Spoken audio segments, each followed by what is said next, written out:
when you get that diagnosis, it is incredibly important.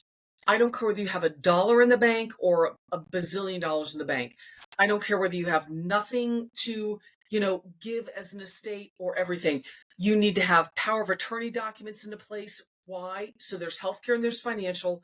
So when that person is not able to make their own decisions, then you can step in, right? And again, when it's adult child to parent, it can be a much different conversation.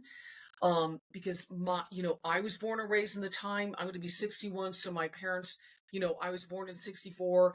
That generation, my parents did not talk to us about finances. I didn't have any idea about my parents' finances until I had to know. So there's the financial power of attorney, but also the healthcare power of attorney. So if the person live with dementia, is not able to make their own healthcare decisions, and that doesn't mean just like when you're thinking about putting them in a memory care community.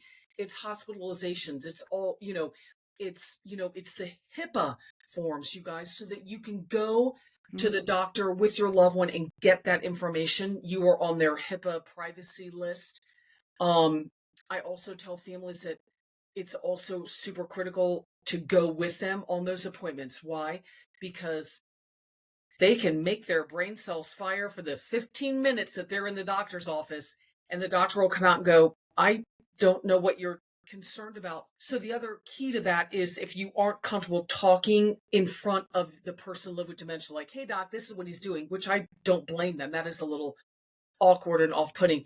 You can you can send a message through like the MyChart. Again, here in Ohio, we have MyChart, and say, Dr. Smith, my dad is not going to tell you, but this is what's going on. Yes. So that doctor is aware and can then, so if your dad says, you're not going in the room with me, and again, you guys, you can't force yourself, at least now that the doctor has a list of concerns that you sent them ahead of time, you messaged them ahead of time. So financial planning, for the power of attorney documents, HIPAA, get on the checking account, people that can make your healthcare decisions, your financial decisions, and then advanced care planning. I know it's not great, but what do you want to happen when when this disease progresses to the point that maybe you don't want to live on a ventilator and feeding tubes and things. So all of those advanced care planning, they're called advanced directives, advanced care planning.